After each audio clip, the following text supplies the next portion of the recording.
What is happening, beautiful people of the YouTube? We are back. You don't know this just yet, but you're getting two videos today. You're getting the last lower session of pre-prep, and you're also getting the Q&A as well.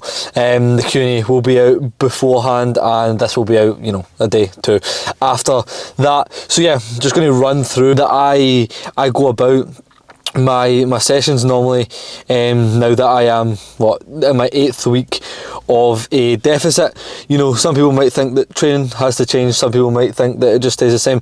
I'm just going to show you how I go about my own training, and sort of give tips as to what I think is important with regards to training. In a deficit, we'll get a look at the physique after the session as well, and then, as I said, later on we'll crack on with filming that Q&A. So without further ado, we start with abs. I'm not going to film abs because it's incredibly boring. Spinal flexion extension, that's all you really need to know. But yeah, I'm going to crack on, get you in there for some hammy curls. So our first movement, that involves the lower half of the body, and I was saying beforehand, how I approach training in a deficit. One main thing is you need to realise that your recovery capabilities are going to be less.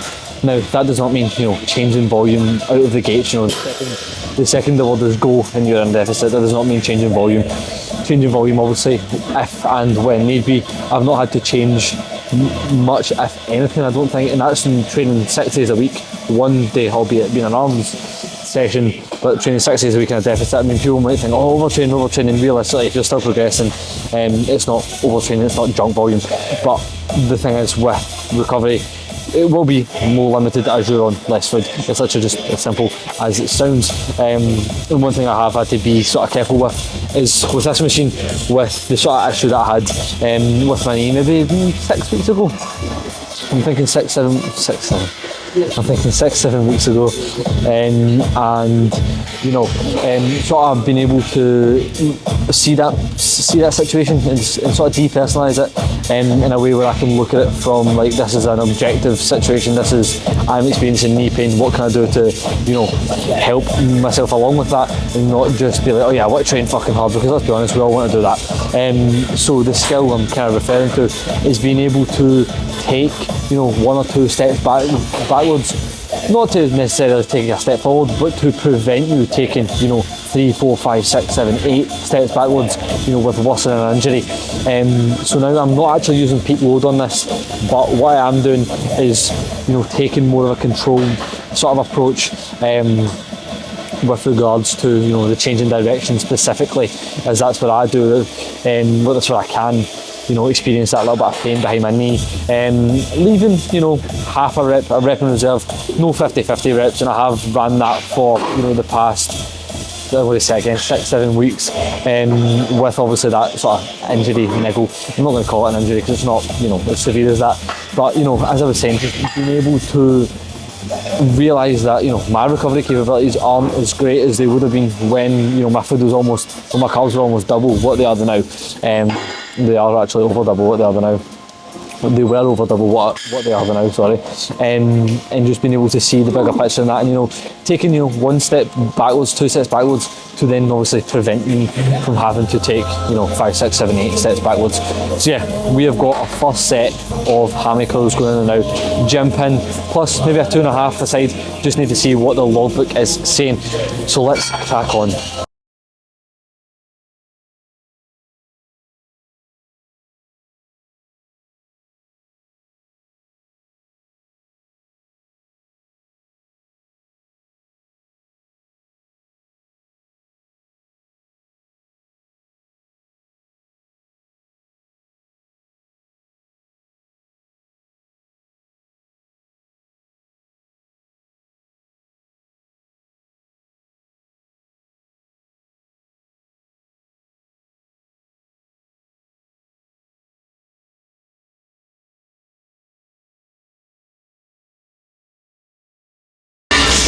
First of all, apologies if you can hear the music that's on in here.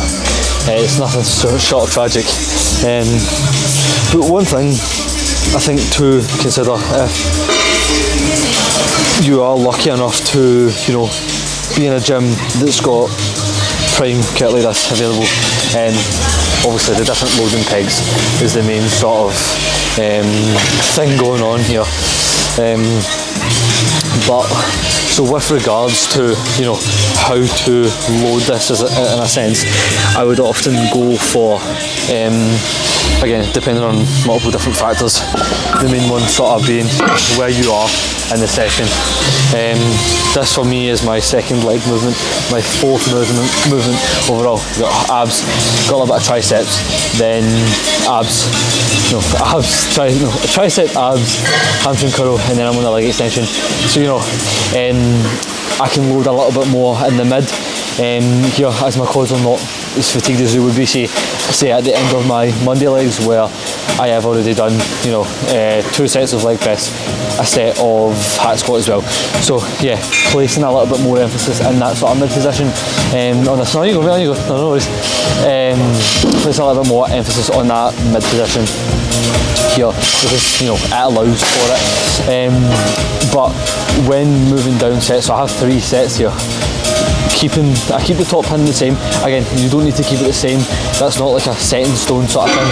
But what I would say is that ratio between, you know, lengthened to mid has to be getting like larger, realistically, in favour of the lengthened position, because as you go on, set after set after set, your quads are going to get more fatigued, and it's going to be harder, you know, to get them short. And you may as well just sort of match that curve of your body's natural strength to, you know, the resistance profiles of the machine. So I like to run, so today I'm going to run 105 kilos on the top pin, and that's not going to change across all 3 sets. The only thing that does change is it dropped down 5 kilos each set. So 15 kilos for the first set, 10 for the second, and then 5 for the last. Again, just sort of matches that, you know, drop off and ability to get my quads short, just matching that to the resistance profile. It's nothing really, you know, out of the ordinary. It's nothing, you know, it's nothing special realistically. It's just a little bit of, it's just something you really realistically need to consider when, you know, taking into consideration machines that you can, you know, alternate resistance profiles on. So yeah, I'm going to get cracking on. Do a little bit of a low repper for my first set. Again, I have ran high reppers for long enough on this to the point where I believe I'm skilled enough to, you know, be able to take a low rep set, you know, like a 6 or 7 rep set to failure. So yeah, let's get cracking on with that.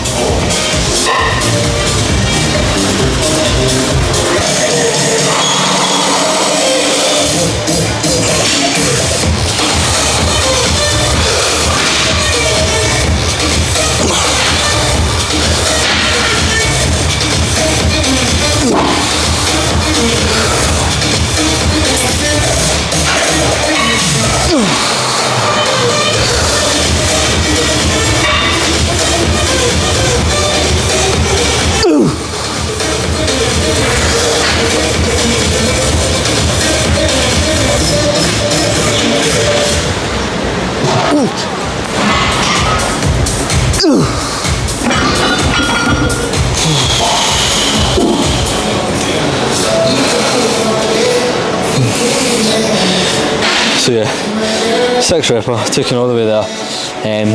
Nothing really more you can ask for from the top set.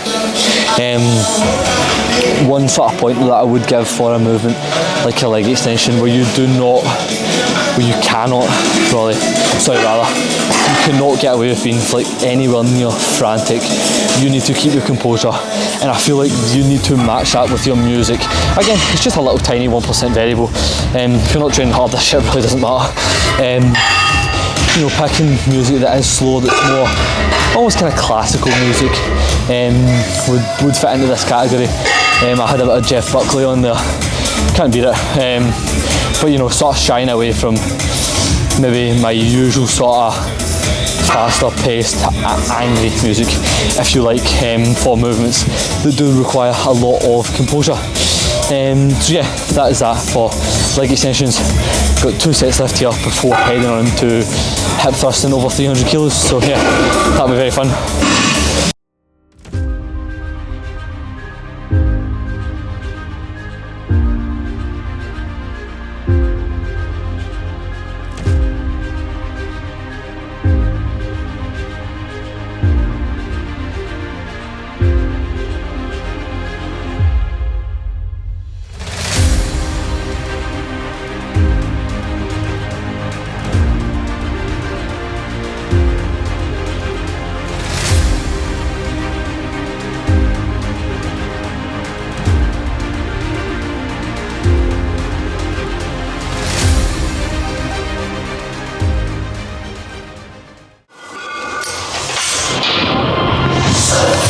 got exactly what we came for last rotation of hip thrusting in the pre-prep diet. So we've got another 13 weeks or so to push this up. 302.5 kilos for 6, that is up 1.25 kilos per side and max reps.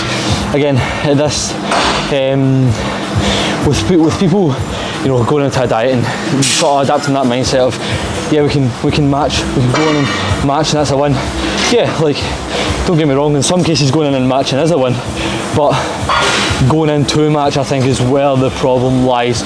You know, obviously this is with context applied to it. Obviously I am in an 8-week deficit.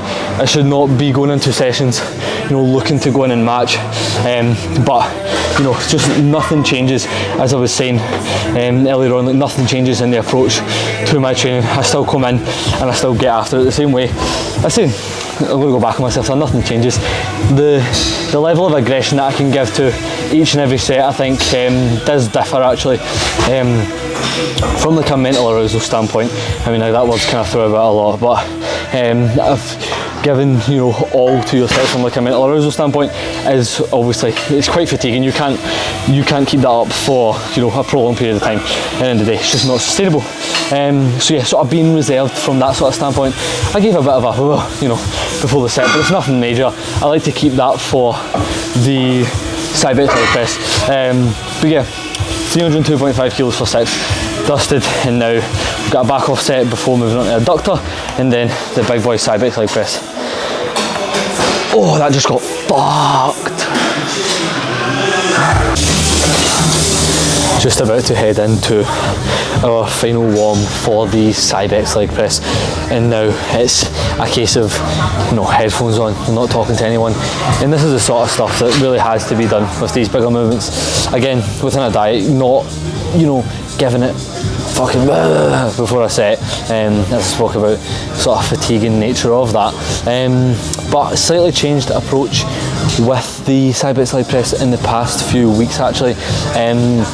You may have noticed I had a few questions actually as to why I ran squat shoes for a leg press but not a hat squat. Reason being, I just didn't need it. For the Cybex hack, I just felt more comfortable and was able to get more knee flexion, get a sufficient amount of knee flexion, not being uncomfortable. My ankle mobility is quite good as well, to be fair, on the hat squat, but I just wasn't really able to get that on the leg press, whereas now it's a case of I can get that, and it's not a case of even where the squat shoes help me on the leg press. They actually kind of take away from the leg press set itself. I do think because they're so clunky as well, it's just not very comfortable, to be honest. So I do these barefoot again, so you can think what you want of that, but I do feel that does allow for me to feel a lot more comfortable on this. And again, as I say, don't really need the squat shoes to get more knee flexion, or, you know, that bit of extra range at the ankle that you wouldn't get without a sort of elevated heel. Again, as I say, my ankle mobility is good. So yeah, running this, again, you may see that my heels don't come off the pad. You know, they may come off just a touch, but they don't come off maybe as much as someone else's would. Reason for that being is when my heels come off the pad, I do find that my sets become less and less productive, more so from like a force output standpoint. Again, I am sort of sacrificing a little bit of knee flexion in return for just a more overall, you know, balanced set, if you like. So I am fully aware of that. I'm not just, you know, doing the, what do you call it, like cutting my knee flexion for the sake of it. You know, socks are coming off. Not just cutting my knee flexion for the sake of it. There is a rationale behind it. The rationale being, obviously, my sets are more productive. I'm getting a good amount out of my sets without the, you know, extra from me. I would call it extra from myself. You know, knee flexion. So, going to go in, do this warm up. I'll show you how it moves, and then it's headphones on. Get some, you know, again, slow sort of music on before heading in. I believe it will be 212.5 on the Cybex leg press, perhaps maybe 215. Just need to see again what the logbook is saying with regards to last week. Feeling good though, so ready to end, you know, the sequence of lower sessions in the pre-prep diet with a bang. So let's go and get it.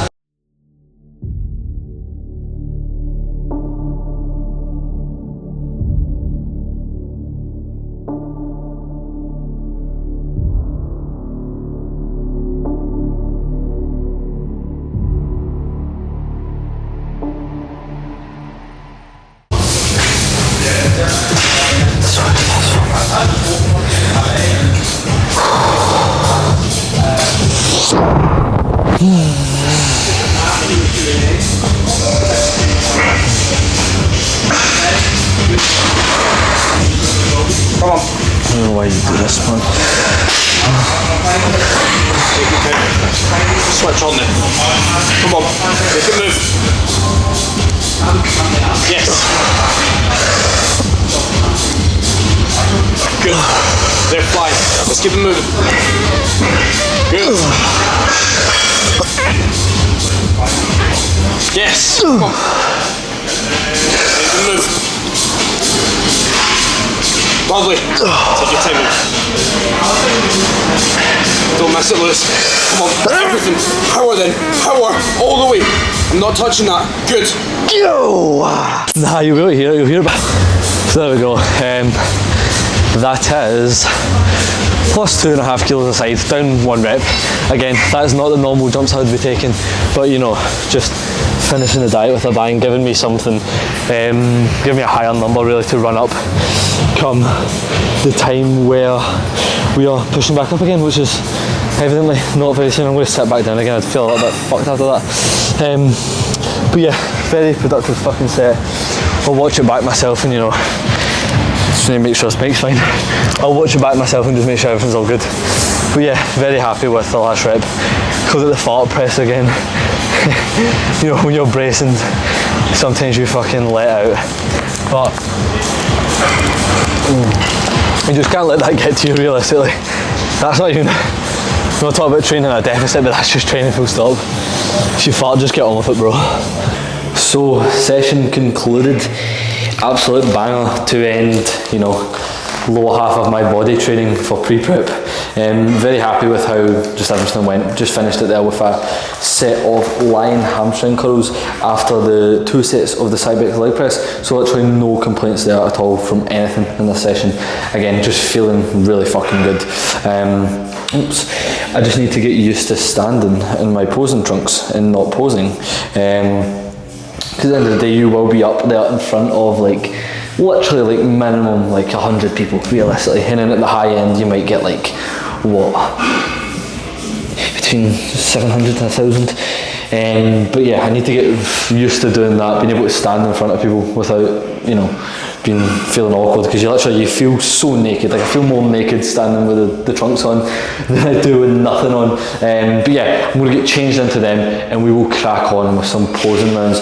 We do 2 times rounds, 10 seconds hold. Again, that's just to, you know, build up my posing stamina and, you know, work on some posing as well. So yeah, let's get in it. What is happening? We are back in the house this is the Saturday morning. Camera did unfortunately run out as I was going to wrap up the YouTube video, but it does give us a little bit of time to have a talk over. I'm going to put, you know, the physique shots up here somewhere and have myself sitting at the side, you know, just going over it, talking about my pre-prep. So let's get cracking on. I've got the video right here on my laptop so that I can go through it at the same time.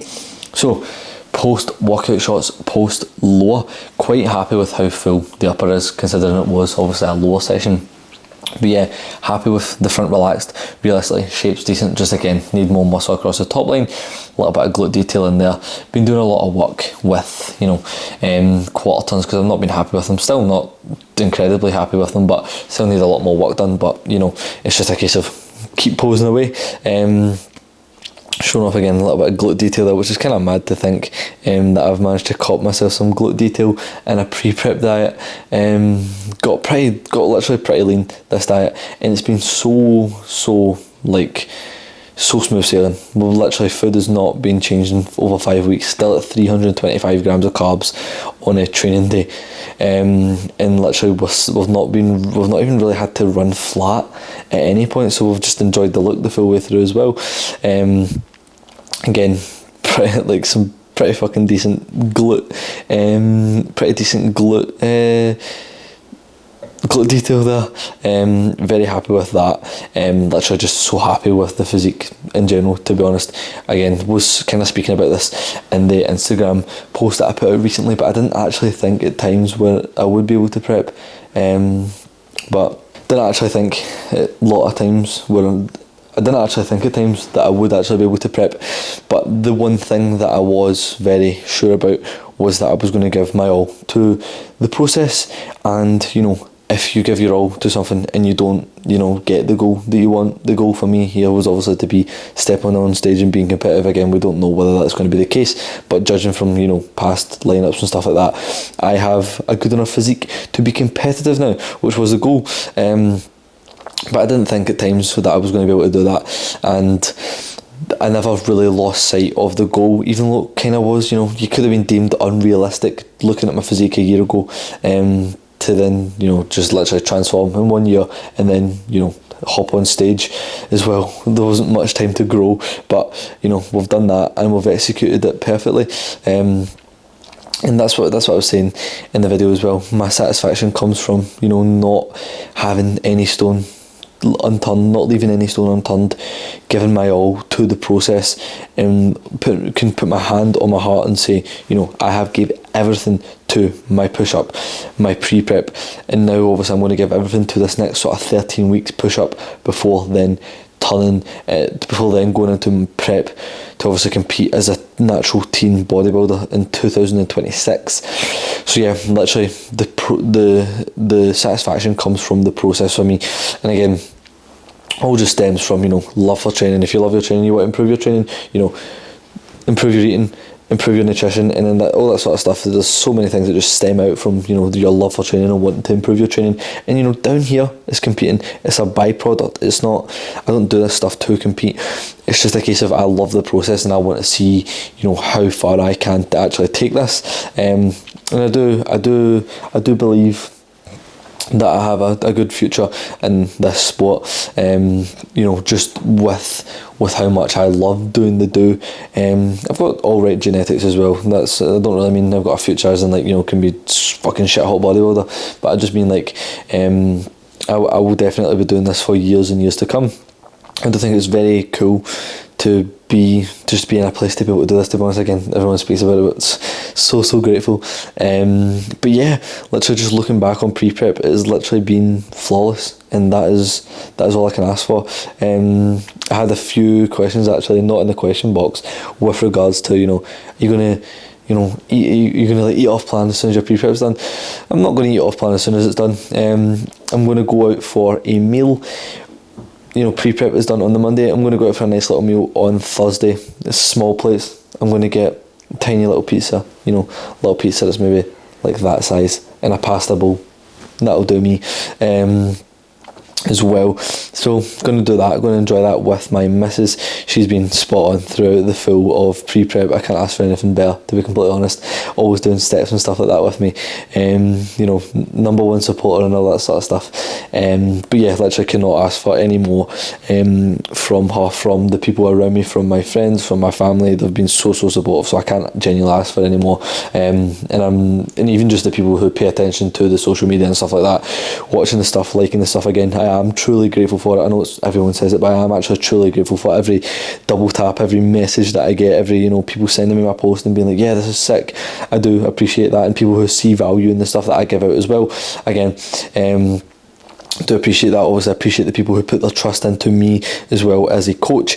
I'm just very appreciative of the situation that I am in, to be completely honest with you. As I thought, a year ago, I did not think this would be possible. But yeah, the main thing is not losing sight of your goals, even if you think it is slightly, slightly unrealistic. But yeah, that is all for the last lower video of pre-prep. I would like to keep these videos coming, a lot more frequently than they have been recently. You know, just documenting my journey. I think it's going to be so cool to watch over it in years to come, you know, even with like, kids and stuff like that, to show them, you know, this was me when I was 19, you know, documenting my natural bodybuilding journey. It's just going to be such a cool thing, you know, be able to sit and watch that with your kids. Like, genuinely, just the thought of that makes me just want to make videos every single day. But, you know, that is something that I do want to do, you know, make more frequent videos, document my journey, you know, give my points, what I think is important, and, you know, just showcase my physique, showcase my journey, you know, give pointers, as I say. But yeah, that is all for the lower video. I hope you've enjoyed this video, and if you've watched the Q&A, the Q&A will be out before this. If you've not watched the Q&A, go ahead and watch that. It is a banger. And also give me your opinions on starting a podcast as well. I'll speak about that a little bit more in depth at the end of the Q&A video as well. So if you've not watched that, as I say, go and watch that video on the channel. But that is all for this video. Thank you for watching, and I will see you later.